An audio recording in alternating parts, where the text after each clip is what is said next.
Welcome to south Indian cooking. இன்றைக்கி கல்யாண வீட்டில் செய்கிற சேனக்கிழங்கு மிளகு வறுவல் எப்படி செய்யுதுன்னு பார்க்க போகிறோம். இதை செஞ்சு சாப்பிட்டிங்கன்னா உங்களுக்கு நான்வெஜ்ஜி சாப்பிட்ற ஃபீல் கண்டிப்பாக இருக்குங்க. டேஸ்ட்டும் ரொம்ப சூப்பராக இருக்கும். இது சாம்பார் சாதம், ரச சாதம், தயிர் சாதத்தோடு வச்சு சாப்பிட்டிங்கன்னா அல்டிமேட்டாக இருக்கும். கண்டிப்பாக ட்ரை பண்ணி பாருங்கள். இப்போ இதை செய்கிறதுக்கு நான் 400 கிராம் சேனக்கிழங்கு எடுத்திருக்கேன். இப்போ இதை இந்த மாதிரி க்யூபாக கட் பண்ணிவிட்டு நான் வாஷ் பண்ணிவிட்டு எடுத்து வச்சுருக்கேன் பாருங்கள். இப்போ நீங்கள் எந்த ஷேப்பில் வேணாலும் கட் பண்ணிக்கலாம். ஒரு கடாயில் நான் 1 லிட்டர் தண்ணி சேர்த்துருக்கேன். இப்போ நம்ம வாஷ் பண்ணி வச்ச சேனக்கிழங்கு அப்படியே சேர்த்துடலாம். இப்போ இந்த கிழங்குக்கு தேவையான அளவு உப்பு சேர்த்துடலாங்க. இப்போ இதிலே ஒரு 1/4 ஸ்பூன் மஞ்சள் தூள் சேர்த்துட்டு நல்லா கலந்து விட்டுங்க. இப்போ இது நல்லா கொதி வரட்டும்.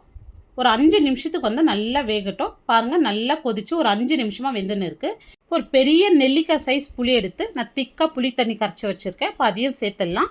இந்த புளி எதுக்கு சேர்க்குறேன்னா, இந்த கிழங்கு நம்மளுக்கு சாப்பிட சொல்ல தொண்டையில் அரிக்காது. இப்போ இது நல்லா வேகட்டும். இப்போ பாருங்கள், காய் நல்லா வெந்திருக்கு. இப்போ நான் கட் பண்ணி காமிக்கிறேன் பாருங்கள். காய் நல்லா வெந்திருக்கு. இந்த அளவுக்கு நல்லா வேகணும். இப்போ நம்ம தண்ணி வடிச்சிட்டு இதை எடுத்துக்கலாம். இப்போ தண்ணி நல்லா வடிச்சிட்டு எடுத்து வச்சுருக்கேன். இதுக்கு மேலே ஒரு காட்டன் கிளாத் இல்லைனா டிஷ்யூ பேப்பர் வச்சு இந்த மேலே இருக்கிற தண்ணி எல்லாமே நல்லா தொடச்சி எடுத்துங்க. அப்போ தான் நம்ம எண்ணெயில் போட்டு ஃப்ரை பண்ண சொல்ல எண்ணெய் இழுக்காது. இப்போ இந்த கிழங்கு நான் 2 ஐட்டமாக சேர்த்து ஃப்ரை பண்ணிக்க போகிறேன். இப்போ நல்லா சூடான எண்ணெயில் சேருங்க. அப்போ தான் எண்ணெய் இழுக்காது. இப்போ இது நல்ல கலர் மாதிரி நல்லா ஃப்ரை ஆகட்டும். இப்போ பாருங்கள், இந்த அளவுக்கு நல்ல கலர் மாதிரி வந்திருக்கு. இப்போ இந்த அளவுக்கு நல்ல கலர் மாதிரி வந்தது. இப்போ நம்ம எடுத்துடலாம். இதை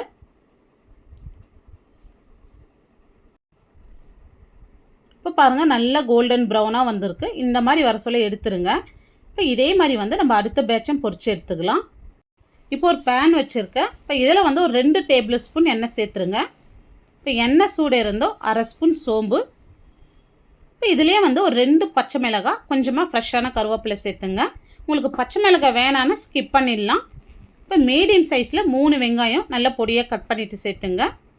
இப்போ இது நல்ல கோல்டன் ப்ரௌனாக நல்லா வதங்கி வரட்டும். அப்போ தான் இந்த டேஸ்ட் ரொம்ப சூப்பராக இருக்கும் சுக்காக்கெலாம். இப்போ இந்த அளவுக்கு வதங்கி வந்ததோ இதில் ஒரு 1 ஸ்பூன் இஞ்சி பூண்டு விழுது சேர்த்துருங்க.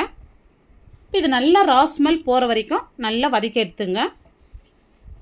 இப்போ மீடியம் சைஸில் 2 தக்காளி நல்லா பொடியாக கட் பண்ணிவிட்டு சேர்த்துங்க. இப்போ இந்த மசாலாவுக்கு தேவையான அளவு மட்டும் உப்பு சேர்த்துக்கலாம். இப்போ நம்ம ஆல்ரெடி சேனக்கிழங்குல உப்பு சேர்த்து ஃப்ரை பண்ணி வச்சுருக்கோம். இந்த மசாலாவுக்கு தேவையான அளவு மட்டும் உப்பு சேர்த்துங்க. இப்போ இந்த தக்காளி நல்லா வதங்கி வரட்டும். இப்போ பாருங்கள், தக்காளி இந்த அளவுக்கு நல்லா வதங்கி வந்திருக்கு. இப்போ இதில் மசாலா பொருள் சேர்த்துடலாம். இப்போ 2 ஸ்பூன் தனியாத்தூள் சேர்த்துடலாம். இப்போ 1 ஸ்பூன் நான் சில்லி பவுடர் சேர்க்குறேன். உங்கள் காரத்துக்கு தகுந்த மாதிரி இந்த இடத்துல சேர்த்துங்க. ஏன்னா இதுக்கு மெயின் காரமே மிளகு காரம் தான். நீங்கள் காரம் கம்மியாக சாப்பிட்றவங்களா இருந்தால் 1/2 ஸ்பூன் மட்டும் சேர்த்துங்க. இப்போ ஒரு 1/4 ஸ்பூன் மஞ்சள் தூள், 1/2 ஸ்பூன் மட்டன் மசாலா சேர்த்துருக்கேன். இப்போ கொஞ்சமாக தண்ணி சேர்த்துட்டு நல்லா வதக்கி விட்டுங்க. இப்போ இந்த அளவுக்கு நல்லா வதங்கி வந்ததும் இதில் கொஞ்சமாக தண்ணி சேர்த்துடலாம். இப்போ நிறைய சேர்க்காதீங்க, இந்த அளவுக்கு மட்டும் சேருங்க. இப்போ இது நல்லா திக்காய் வரட்டும். இப்போ அதுக்குள்ளேயே ஒரு மசாலா ரெடி பண்ணிடலாம். இப்போ பாருங்கள், ஒரு மிக்ஸி ஜாரில் 1 ஸ்பூன் மிளகு சேர்த்துக்கிறேன். இப்போ 1/2 ஸ்பூன் சோம்பு, 1/2 ஸ்பூன் சீரகம், இப்போ 1 துண்டு பட்டை, இப்போ 3 கிராம்பு, 1 ஏலக்காய் சேர்த்துட்டு இது நல்லா பவுட்ரு பண்ணி எடுத்துங்க. இப்போ பாருங்கள், நல்லா தண்ணி வற்றி மசாலா நல்லா ட்ரை ஆகி வந்திருக்கு பாருங்கள்.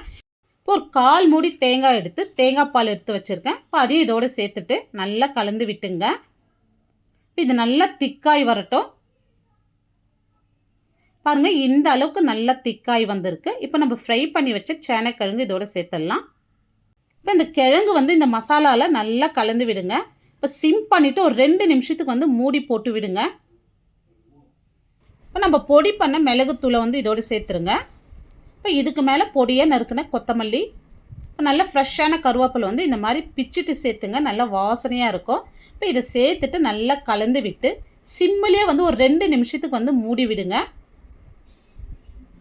இப்போ 2 நிமிஷம் கழிச்சு நல்லா கமகமன் வாசனையோட இன்னும் நல்லா ட்ரை ஆகி வந்திருக்கு. இதுக்கு மேலே கொஞ்சமாக பொடியாக நறுக்கின கொத்தமல்லி சேர்த்துட்டு ஸ்டவ் ஆஃப் பண்ணிவிட்டு மூடி போட்டு விடுங்க. இப்போ கல்யாண வீடுகளில் செய்கிற சேனக்கிழங்கு மிளகு வறுவல் ரொம்ப சூப்பராக ரெடி பண்ணியிருக்கோம். இது நல்ல சூடான சாதத்தோடு வச்சு நீங்கள் சாப்பிட்டீங்கன்னா ரொம்ப சூப்பராக இருக்குங்க. இந்த வீடியோ உங்களுக்கு பிடிச்சிருந்தா கண்டிப்பாக நீங்கள் ஒரு முறை செஞ்சு பாருங்கள். செஞ்சு பார்த்துட்டு எப்படி வந்ததுன்னு உங்களுடைய ஃபீட்பேக்கை கமெண்ட்ஸில் சொல்லுங்கள். லைக் பண்ணுங்கள், ஷேர் பண்ணுங்கள். நம்ம சவுத் இந்தியன் குக்கிங் சேனலை ஃபஸ்ட் டைம் பார்க்குறீங்கன்னா சப்ஸ்கிரைப் பண்ணிவிட்டு அப்படியே ஆளுன்ற ஆப்ஷனையும் கிளிக் பண்ணிவிடுங்க. தேங்க்ஸ் ஃபார் வாட்சிங்.